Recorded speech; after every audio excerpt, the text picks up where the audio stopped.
I'm Muhammed Hamdan and this is Nightline, news making the headlines. Dewan Rakyat to reconvene for a special meeting on January 20th. And Omicron cases could spike to 15,000 if no action taken, says Health Minister.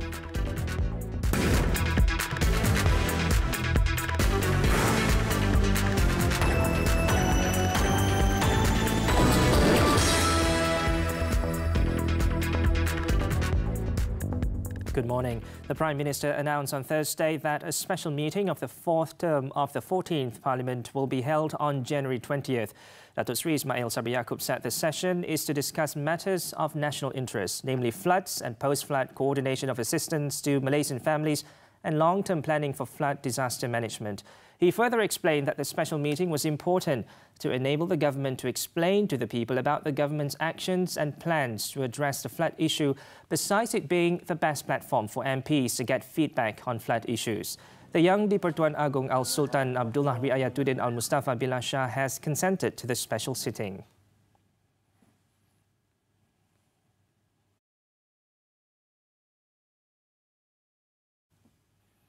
The Securities Commission SC will be in touch with the Malaysian Anti-Corruption Commission MACC Chief Commissioner Tan Sri Azam Baki and parties involved. This is to secure an explanation and to verify statements made, as well as gather any relevant evidence related to his share trading account used by his brother Nasir Baki to purchase shares in 2015.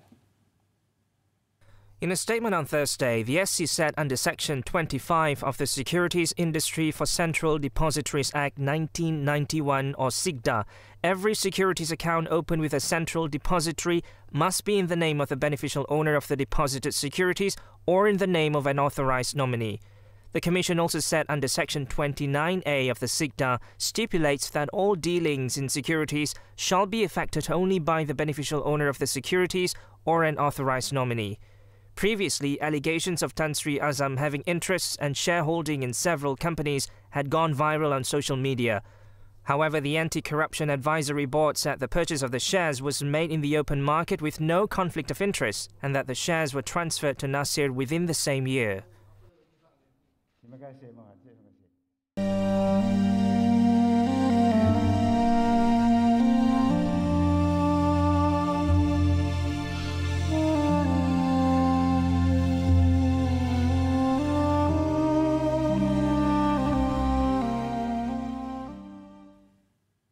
The Health Ministry warned on Thursday that Omicron cases could spike up to 15,000 if no action, such as the Umrah travel suspension, was taken.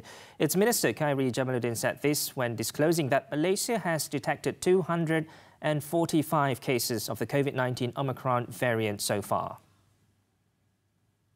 At a media conference, Khairi said that this was the reason the suspension of Umrah travel would continue for a month for risk assessment purposes. He noted that a total of 245 cases detected so far, 157 of them involved returning Umrah pilgrims. Kita akan melihat kes melonjak naik pada bulan bermula daripada bulan Januari hingga bulan Februari ini kepada lebih daripada 15,000 kes hari. Ini adalah SIER model, ya, daily observed and forecast case. Sekiranya penularan Omicron terlalu cepat, gelombangnya terlalu besar, terlalu pantas, bukan hanya hospital kita akan lumpuh, bukan saja backlog kita terpaksa ditangguhkan, tetapi petugas barisan hadapan kesihatan kita mungkin akan dijangkiti. He added that Saudi Arabia is the largest source of imported Omicron cases at the moment. Khairi also noted that if the Health Ministry does not act on the data and postpone Umrah pilgrimages, Malaysia will not be able to stop the impending Omicron wave. Fears over the high number of COVID-19 Omicron variant cases discovered among those returning from Mecca led to last week's announcement by Khairi on the temporary suspension of all Umrah trips from January 8th. Meanwhile, 4 mega COVID-19 vaccination centres, PPVs, in the Klang Valley will be reopened and begin to operate on January 15th to offer booster shots in a bid to increase the take-up rate for the third dose.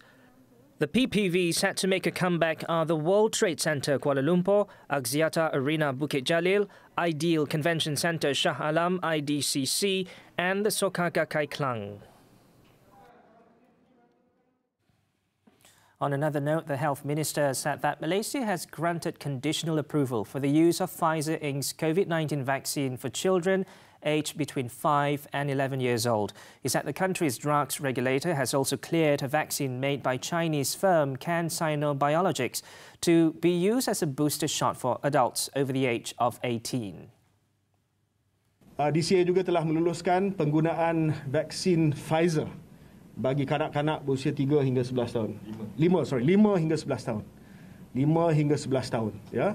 Dan kita akan umumkan nanti saya dalam perbincangan dengan pihak Pfizer berkenaan dengan jadual penghantaran.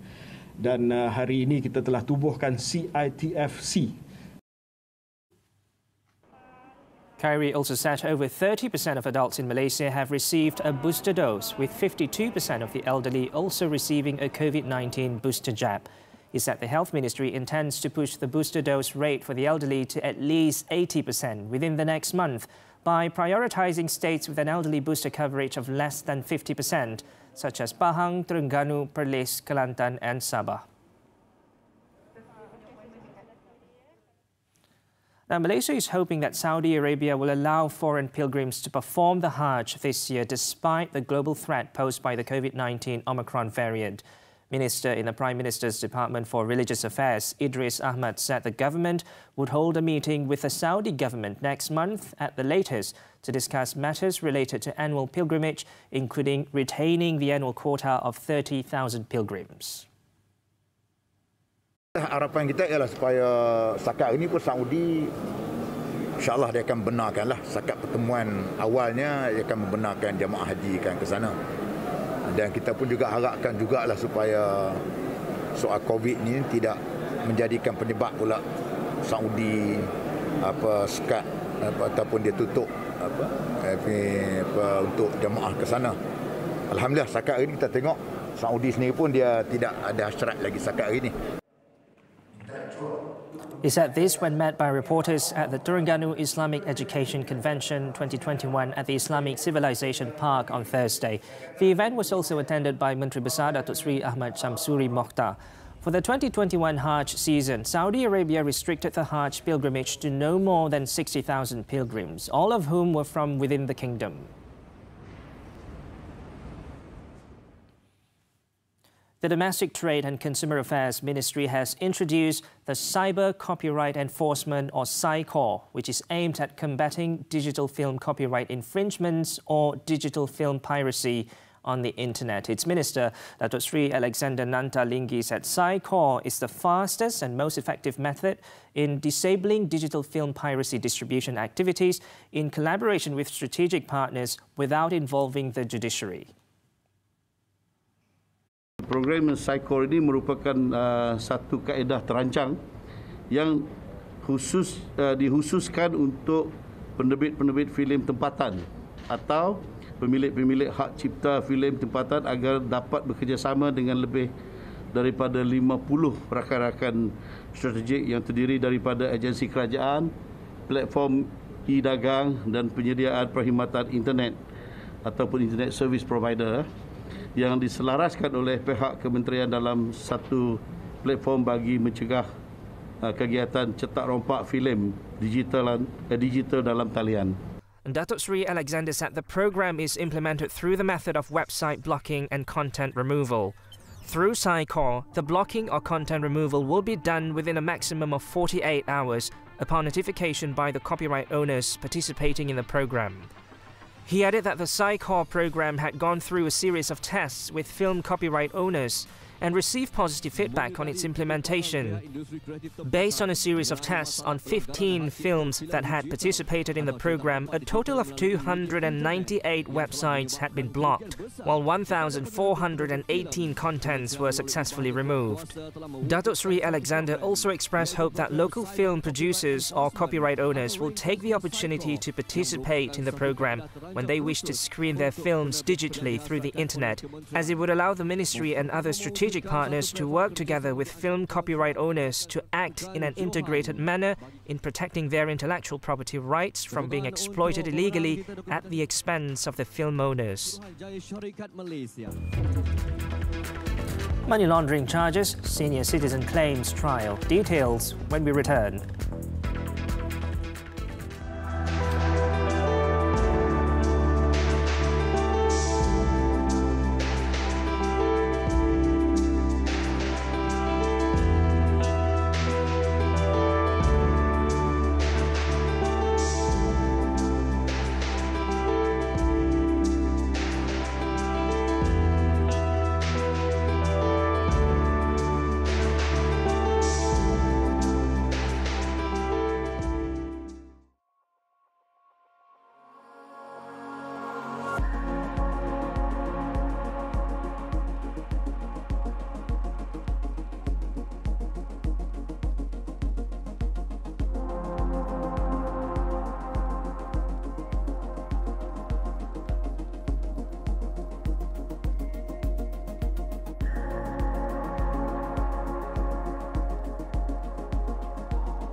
Staying with us on Nightline, the Johor Legislative Assembly on Thursday passed an amendment to the state's constitution to lower the minimum age of election candidates for state seats from 21 to 18 years.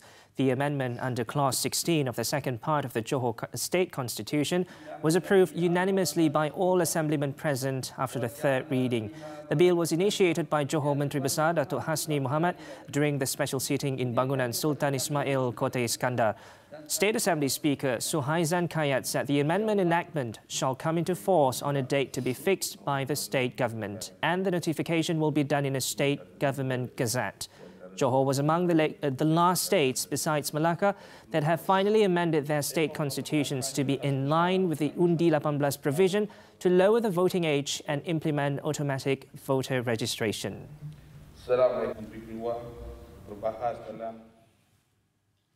Former Attorney General Tan Sri Tommy Thomas on Thursday stressed that he will not cooperate with the task force initiated to investigate his book, My Story, Justice in the Wilderness, as he has deemed it to be unconstitutional.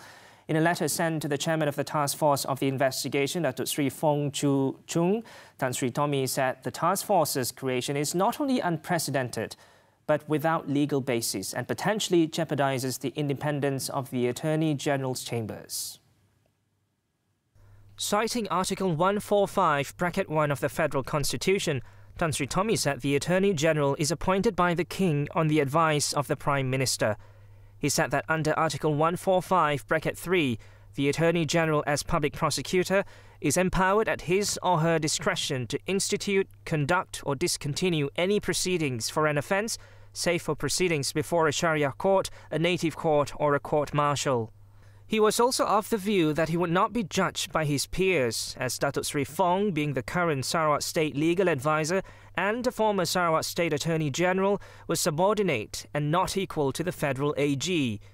Datuk Sri Fong was appointed by de facto Law Minister Datuk Sri Wan Junaidi Tuanku Jaafar to head the task force back in October last year and to look into the allegations in the book by Tan Sri Tommy, which include appointment of judges, excessive intervention by the executive arm of government in the judicial system, and selective prosecution.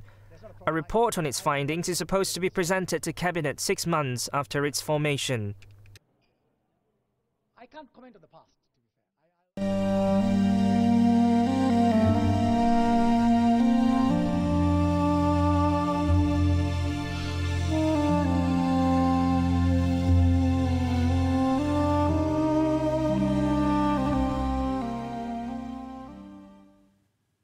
Over in Negeri Sembilan, a 63-year-old man claimed trial on Thursday to 21 charges of money laundering involving 2.7 million ringgit at the Seremban Sessions Court. The accused, Lai Ching Wai, a former plumbing contractor, pleaded not guilty to all the charges after they were read to him in Mandarin before Judge Diana Madrazali. He was charged with abetting the act by using his bank accounts to keep proceeds believed to be from illegal activities, as well as for transferring those proceeds into the bank account of another party. Lai allegedly committed the offences between 2015 and 2020. He was charged under the Anti-Money Laundering, Anti-Terrorism Financing and Proceeds of Unlawful Activities Act 2001, and the judge set bail at 7,000 ringgit and fixed February 15th for remention of the case.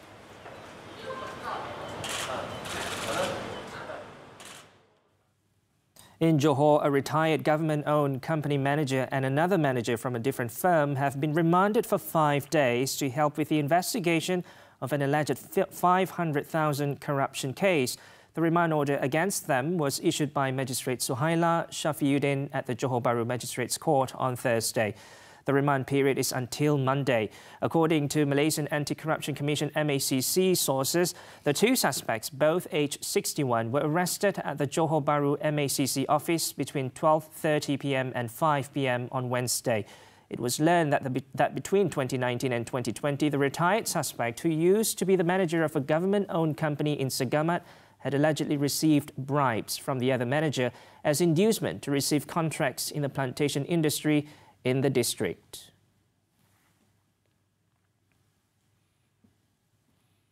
In Kuala Lumpur, 7 foreigners, including 5 women, have been detained in a raid on a brothel in Jalan Silang on Wednesday. The women comprise 3 Indonesians and 2 Indian nationals, while a male Myanmar national believed to be a customer and a male Nepalese worker were also arrested.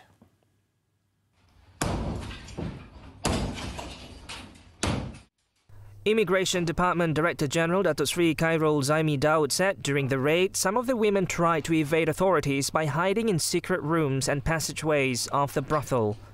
He said immigration personnel had to break down a wall at the premises as a worker would not open the doors.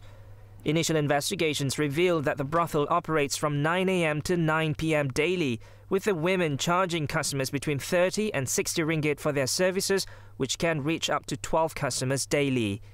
Among the offences committed by those detained were not having identification documents, overstaying and violating requirements for passes.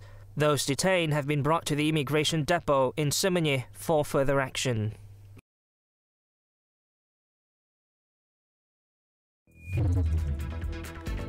French Parliament approves Emmanuel Macron's vaccine pass. This and more when we return.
Back to the foreign front, Philippines President Rodrigo Duterte on Thursday announced that people who have not taken COVID-19 shots will be arrested if they disobey stay-at-home orders as infections hit a 3-month high.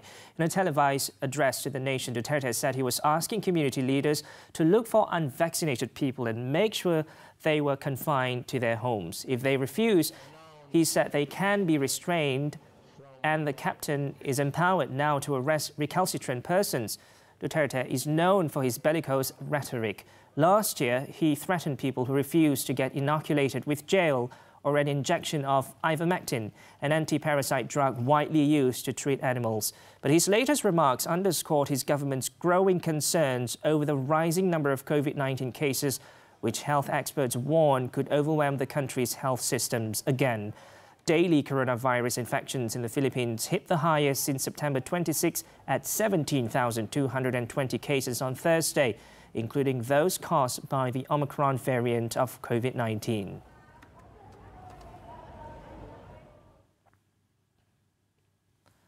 France's parliament on Thursday approved President Emmanuel Macron's plans for a vaccine pass to help curb the spread of the Omicron variant after a tumultuous debate whipped up by Macron's comments that he wanted to anger the unvaccinated. The vaccine pass rules will apply to over 16s and not over 12, as the government had initially sought. Lawmakers in the lower house passed draft legislation, including the vaccine pass shortly after 5 a.m. after an all-night session by a margin of 214 to 93. The legislation will go to the Senate before a final vote in the National Assembly. People in France have for several months had to show either proof of vaccination or a negative COVID-19 test to enter venues such as cinemas and cafes and use trains.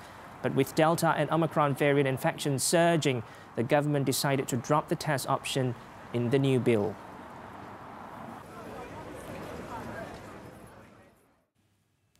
Over in India, at least 6 workers at a dyeing and printing mill were killed and 20 others hospitalized on Thursday after they inhaled toxic fumes leaking from a chemical tanker. According to local authorities, the tanker was parked near a printing mill in Surat district, about 283 kilometers south of Gandhinagar, the capital city of Gujarat state. The leakage occurred when a tanker driver was pouring chemicals into a drain near the printing mill. The gas that leaked from the factory was styrene, which can immobilize people within minutes of inhalation. Senior police official Sharad Singhal said officers were investigating the incident but had yet to make any arrests.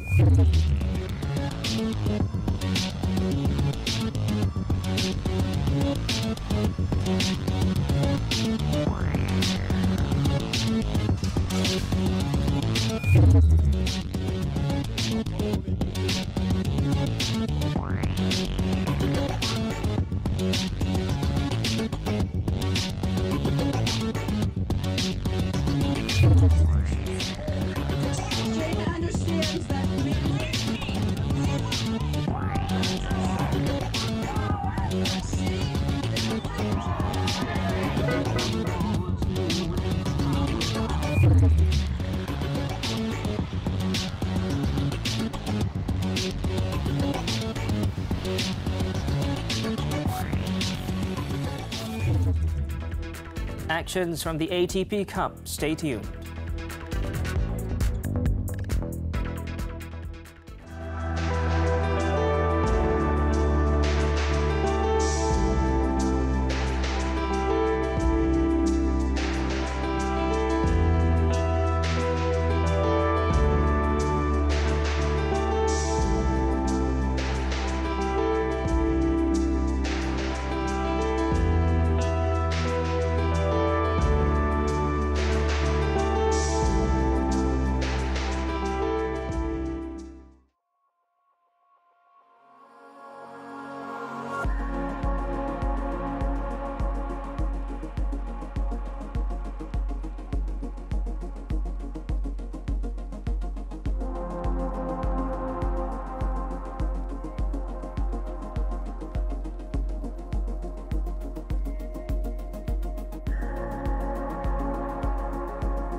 sports tennis, the ATP Cup reigning champions Russia secured a place in the semi-finals following a 2-1 win over Italy on Thursday.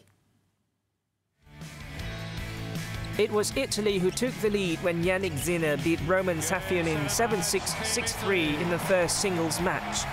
Daniil Medvedev, however, levelled the matters for the defending champions as he beat Matteo Berrettini 6-2, 6-7, 6-4 before combining with Safionin to beat Berrettini and Sinner 7-5, 4-6, 10-5 in the doubles match.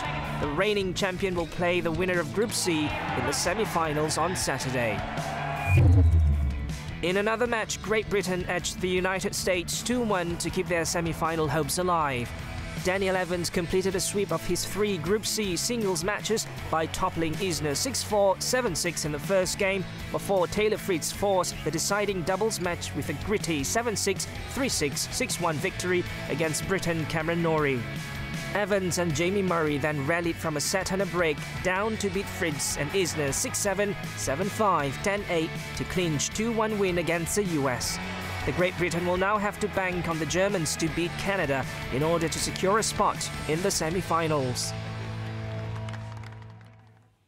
And on to basketball, the NBA, Kelly Oubre Jr. hit a career-high 9 of Charlotte's franchise record 24 three-pointers as Charlotte Hornets routed Detroit Pistons 140-111 on Wednesday night. Oubre had 8 three-pointers in the fourth quarter, trying an NBA record set by Milwaukee's Michael Redd in 2002. Oubre was 8 of 9 on threes in the fourth quarter before being subbed out with 4 minutes left, with the Hornets leading by 35. Gordon Hayward and Miles Bridges then each scored 19 points to help the Hornets beat the Pistons for the 14th straight time. To date, the Hornets has not lost to Pistons since October 18, 2017.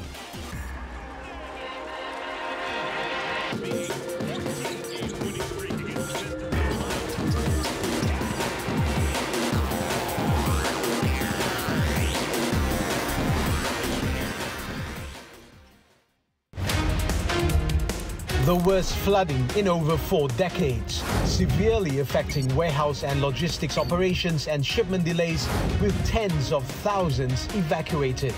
While businesses are still tabulating the losses, how much will the disaster affect the company's performance? The Malaysian International Chamber of Commerce and Industry President Christina T speaks to Money Matters this Saturday at 5 p.m. on TV3.